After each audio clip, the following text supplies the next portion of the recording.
So if you guys don't know, today we are going to preview the next season of anime, which has technically already started. But I'm excited to, watch all the previews and to develop a watch list that I think I am not going to be able to watch all next season because there's so much. There's a lot of competition this season. This is kind of crazy. The winter anime this season is basically summed up in 2 words. Sequels. And more sequel. That's not 2 words at all. So let's talk about the season that's coming up, which has already started with Shingeki no Kyojin, the final season. This one is already starting off to be so interesting. And the reason why I say interesting is that it was kind of jarring because it starts you off right away with a time skip. And so some of the things that happen right away in this new season is a little bit jarring, and you kind of have to remember that the time skip happens actually at the very, very last part of last season.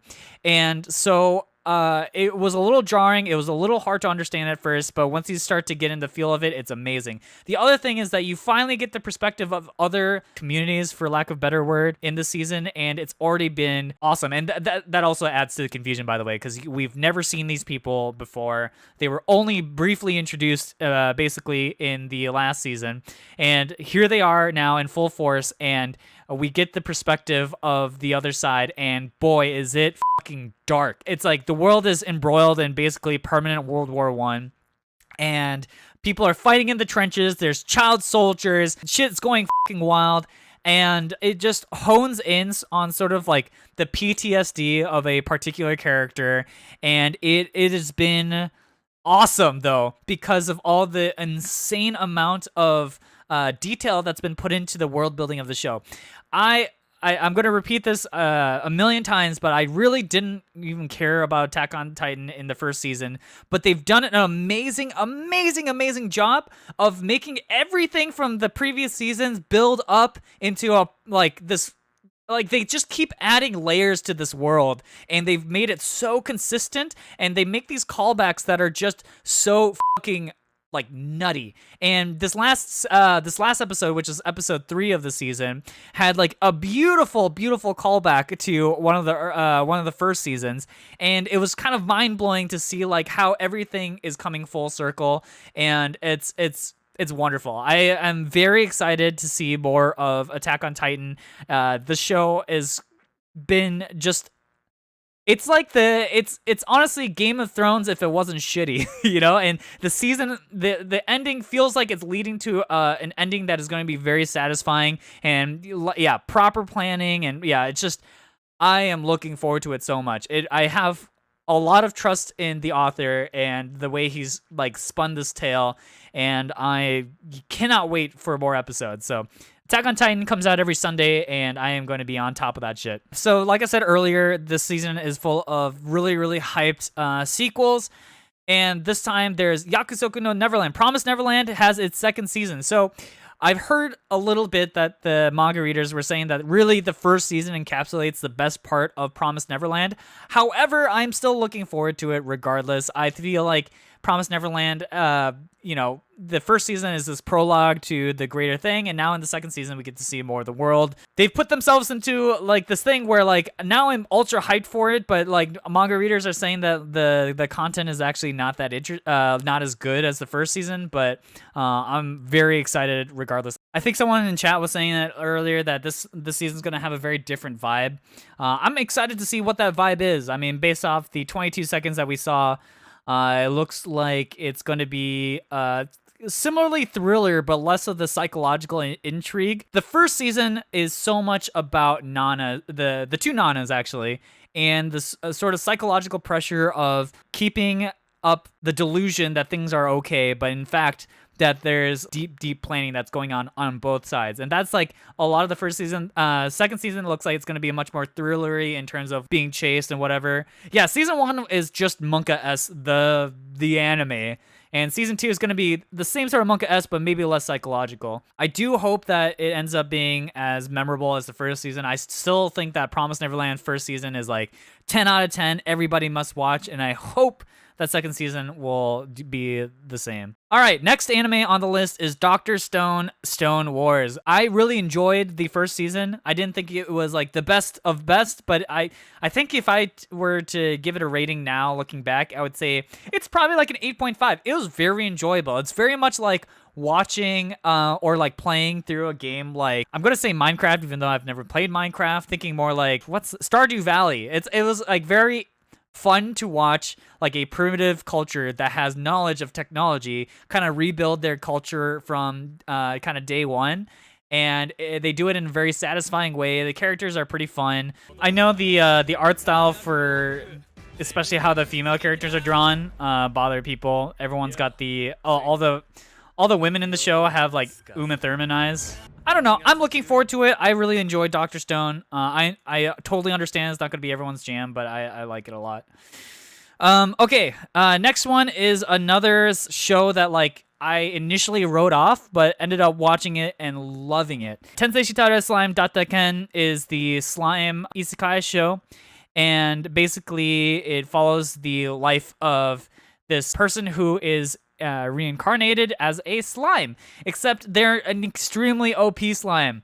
They can take the powers of basically anything that they eat and basically evolves into this crazy powerful monster and decides to rebuild a kingdom. It's filled with moments of civilization building, and this one is like an RTS in anime form. It's very, very fun. I really enjoy it. And yes, I totally understand where people are coming from with like the, oh god, here's another isekai.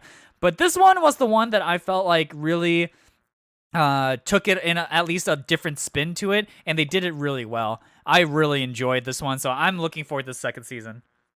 Yeah, actually, Dr. Stone's also technically an isekai as well. I think both of these have a unique spin to them that I enjoy. And I think of the isekais that I don't enjoy, they tend to be the ones that like basically build off the Sword Art Online formula. Okay, Re:Zero Season 2 Part 2. I still think that Re:Zero is a little overhyped personally, but that's just my opinion. I feel like I don't love it as much as other people do, but that's okay.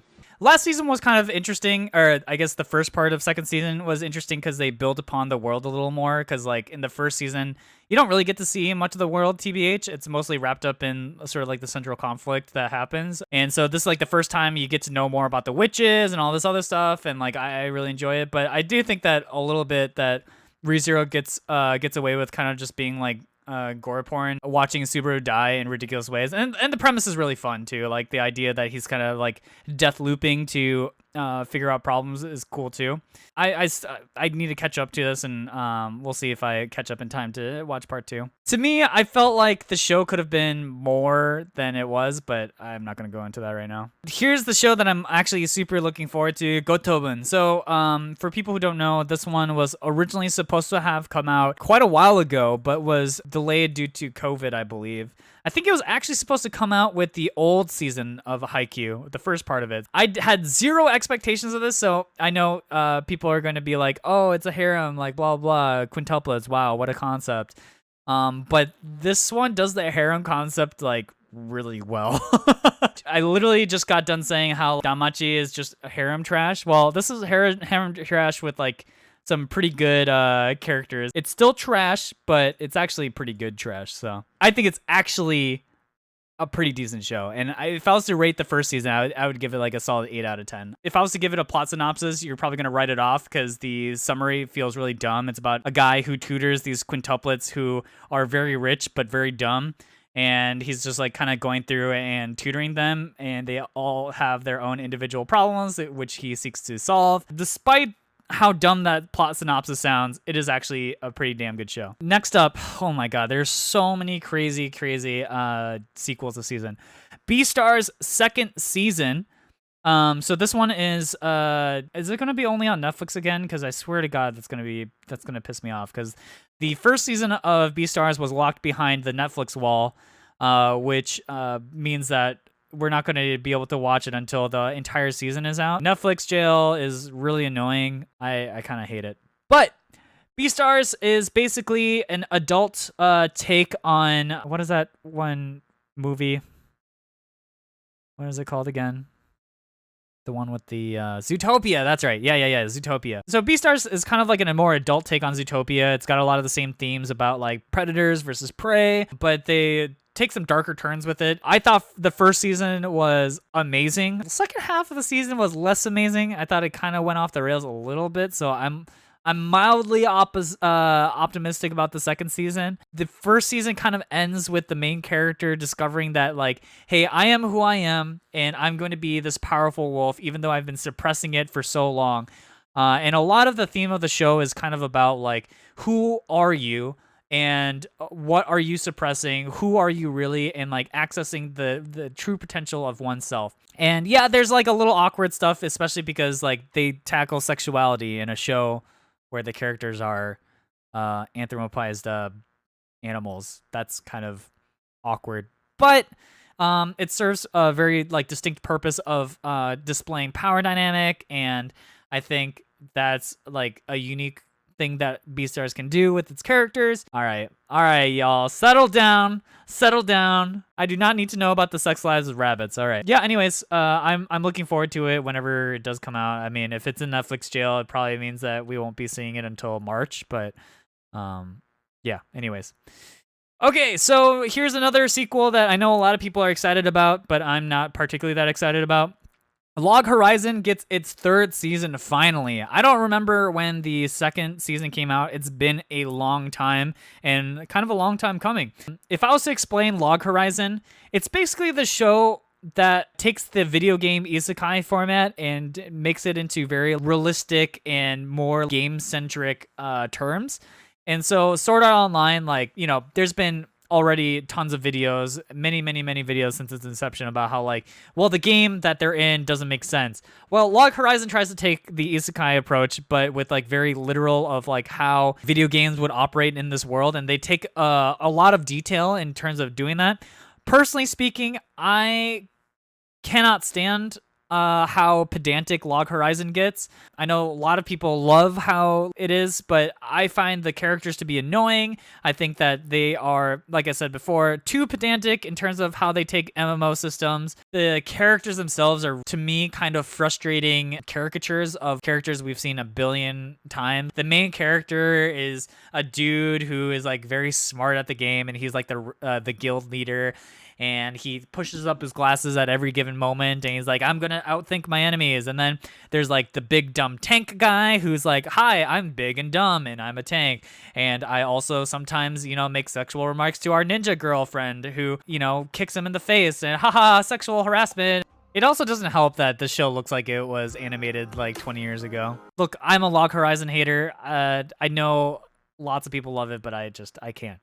I personally can't. Okay, we're gonna keep trucking along here. David Production, the guys who made JoJo's and also Fire Force, are releasing a second season of Haraku Saibo, otherwise known as Cells at Work. Now, if you guys don't know about this show, it sort of hit this amazing meme territory because it's a show that is about literal science and like the blood cells that live inside your body. And as far as I'm aware, pretty medically accurate. There's actually a series that this doctor did where he analyzed shows to talk about the actual science behind some of the things that happen. And they were saying that like it kind of checks out, which is pretty cool. So yeah, anyways, there's a second season of it. The show is pretty charming. The main character is this hardworking red blood cell, and she meets all these crazy other cells who do, you know, like killer T cells and, you know, whatever. And they make a lot of drama out of the body going through things. It's kind of dumb, but it's fun, you know, and that's kind of where it lands. I like the first season, but I don't think I'd rate it above like maybe a 7.5 out of 10. I think it's okay. That's Haraku Saibo, but also there's Haraku Saibo Black, which I am not sure what this is. I don't know what this one is. Okay, I'm gonna read the synopsis really fast. Oh, okay. So this one is like the darker side of things. Interesting. Wait. So now instead of a healthy person's body, we get into someone who's been drinking and smoking. It's Overhaul's voice actor. I cannot unhear Overhaul's voice in everything I watch now. I don't know if I'll watch Cells at Work, but someone else can tell me if they like it or not. There's a fourth season of 7 Deadly Sins. I personally don't care. Again, Seven Deadly Sins last season was basically mean for having some of the worst animation in shonen history. I feel like if there's gonna be a new shonen that takes me in, it's got to be like really, really excellent. And I don't know, the animation. I mean, for anyone who doesn't know, season 3 animation had I'm so curious what happened. Like, what happened here? The producers either they ran out of money, the producers did not give enough time, or the directors did not get enough time. Oh no. Oh no. You know, it feels really bad that the animators had to release this and have their name on it, and it's probably not even the animators' fault. You know, there are plenty of anime that don't require good animation at all. Like, I got through Shinsekai no Yori, which has, like, also god-awful animation if the story and payoff is good, but I don't know. Okay, here we go. Horimiya. So I know a lot of people are really excited about this one coming from the manga. I like the vibe a lot. Let's just put it that way. The art's very simple. This is not a show that got a tremendous amount of budget, but it looks cute. Yeah, I don't know. I'm looking forward to this one. This is probably one that'll make it into my list. Next up, we've got the second season of Yuru Camp. Yuru Camp, originally the first season is just basically the comfiest anime of all friggin' time, and now there's a season 2. It basically follows the lives of these couple of girls who are friends, and all they want to do is have a good time camping. Very just comfy and fun, and yeah, I love this one. For what it is, this show is a 10 out of 10 for sure. The show is so charming. It is unbelievably charming. There's no drama. There's no narrative direction besides just these girls just want to have a good time camping. This song sounds like a banger. Oh, that pizza looks so good. I want pizza now. Ooh! Let's f***ing go, Yuru Camp Season 2. This is a must-watch for me. Oh my god. This show is, yeah, tremendously comfy, and, like, honestly, in a time period where we're all stuck, oh, at least Americans, I don't know about the rest of the world, but Americans are going through a lot of shit, and I feel like I can live vicariously through them. Oh my god, how many sequels have we gone through here? 1, 2, 3, 4, 5, 6, 7, 8, 9, 10, 11, 12. My god, we haven't even gotten to any of the originals yet. Okay, here we go. Mushoku Tensei, Isekai itara honki dasu. It's got the word isekai in it, so it's a light novel, an isekai light novel about drama, magic, and fantasy. Wow, what a unique concept. Here we go. Killed while saving a stranger from a traffic collision. A 34-year-old NEET is reincarnated into a world of magic, but this time as Rudius Greyrat, a newborn baby. With knowledge, experience, and regrets from his previous life retained, Rudius vows to lead a fulfilling life and not repeat his past mistakes. Now gifted with a tremendous amount of magical power as well as the mind of a grown adult, Rudius is seen as a genius in the making by his new parents. Soon, he finds himself studying under powerful warriors such as his swordsman's father and a mage named Roxy McGurdia, all in order to hone his apparent talents. But despite his innocent exterior, Rudius is still a perverted otaku who uses his wealth of knowledge to make moves on women whom he could never make in his previous life. Holy shit, dude. In the first paragraph, I was like, okay, what's the twist? And it kept going, and by God, it just gets worse. I don't mind isekai anime. It's just when they're lazy like this. I mean, the art style is pretty dope, not gonna lie. Wait, the animation actually looks really good. Oh, why? The problem is when a show has good animation, it just baits people to watch it. But like the synopsis could not be the most... I mean, okay, look, I've also said that Quintuplets, by its synopsis, you would never watch it. Okay, no, we can't Look, if you're new to anime, fine, go watch it, right? Do your justice of like getting bored of the same shit over and over again. But for anybody who's watched a fair number of anime at this point, like you cannot get baited by this show, right? Okay. Next anime. Kuma desu ka nanika? If I remember correctly, Crunchyroll has been aggressively advertising this one. The synopsis, okay, Isekai, but now you're a spider. It's freedom. Oh, it's CG. Interesting. Dude, we're gonna see so much more CG anime in the future. The CG looks pretty reasonable. Keep weaving your spider away is the song title. Wait, is this show gonna actually be kind of fun? I actually kind of like this. I've got a feeling this could actually be dumb fun. This could be my dumb fun show that I'll like actually end up watching. Even if the show ends up being a 7 out of 10, like I won't regret my time, and there will be some moments that are cute and fun. So I am gonna just say it. There's nothing objectively wrong with Isekai as a narrative trope. There's actually nothing wrong with it. It's just when you get the same shit, right? As we've already seen, the ones that are the same old of the guy gets hit by a car, reincarnates into a crazy powerful guy, all the girls love him, you know. That shit, I cannot deal with that same formula. But like Isekai, I've turned into a spider. I don't know. It could be good, and they take it from the angle of like I'm a cute spider. I don't know. Could be good. At least it's different, you know. Yeah, I don't like the self-insert Isekai main character stuff. That's the stuff that really kind of rubs me the wrong way now. So yeah, I don't know. I might give this one a try. As far as originals go this season, this one looks to be a standout. Okay, let's see this next one. Kaifuku Juzutsu no Yarina Oshi. I don't know what that means. Healing magicians cannot fight alone. Kiare or Cure, I don't know how does. Is it Kier? Who was bound by this common knowledge, who exploited again and again by others. One day he noticed what lay beyond healing magic and was convinced that a healing magic was the strongest class. However, by the time he realized that potential, he was deprived of... Oh god, wait, why is chat... I'm scared now. I saw the ecchi tag. Now I don't want to watch it. Oh god, these character designs. I don't understand. What is wrong with this guy's face? Why is he like this? I don't get the I word part of it. Oh no, I see. Oh no. Japan, we need to have a talk. We need to stop. We need to stop. Okay?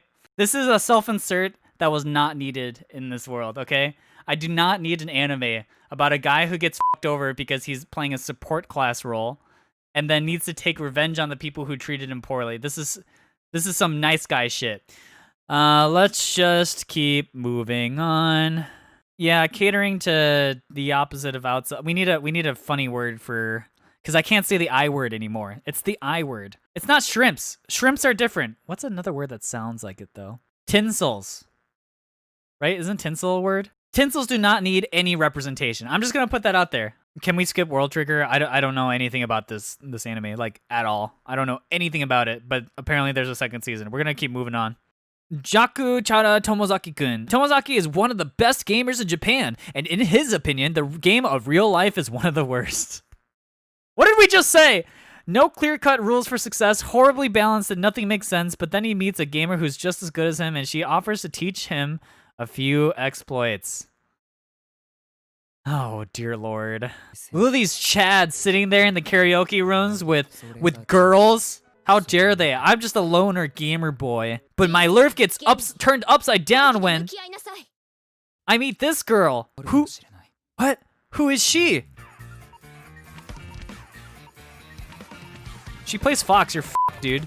Guaranteed is not going to be as good as Wodokoi. There's a possibility that this show is actually going to be okay, but the setup just feels so dumb. Like, I'm a gamer dude, and I can't have fun with other people because people suck and the world isn't balanced. Like, I don't need any characters that do that trope, really. Like, there's a couple of these that look awful, but like Sk8 Infinity is a Bones original. Yo, this soundtrack though? The aesthetics for the show looks awesome. I love it. Oh my god, what the heck? This show reminds me a ton of Akudama Drive, where it just like the premise is so ridiculous and the characters are so like, what is this? The Matador of Love? What is this? This looks pretty dope. I'm not gonna lie, this show looks so dumb, but I'm 100% into it. All right, to round off the whole night, we gotta watch the tippy top of animation in 2021. Holy shit, dude! Oh my god, that was hype as fuck, dude! Oh, look at it go! Is this Ghost in the Shell? Oh my god, look at the moves! Look at those moves! Yeah, dude, I don't know. Okay, well, that's, damn, I really shouldn't have ended on that note, because that was so disappointing. Man, if I'm gonna make a list of things that I would watch from this season, so obviously AOT, Promised Neverland, I'll probably watch Dr. Stone. I like Slime a lot. My maybes is ReZero. I'll be watching Quintuplets. I'll probably watch Horimiya and Yuru Camp. My list is already getting bloated. Spider Isekai, Attack on Titan, Promised Neverland, Dr. Stone, Slime, Quintuplets, Horimiya, Yuru Camp, Spider Isekai, Sk8 Infinity, and then maybe ReZero Cells at Work. Like maybe 2.43. I don't know. That's like a maybe. So yeah, boom. This is what it's looking like, guys. This is a lot of shows, and believe me, I don't know if I'm gonna keep up with all this stuff. Oh, Jujutsu Kaisen is 2 core. I see. Okay, so yeah, and then JJK as well. So yeah, that's the final list. All right, guys, I think that's gonna do it for me today. Thanks for watching. I thought there was a lot of big shows this next season.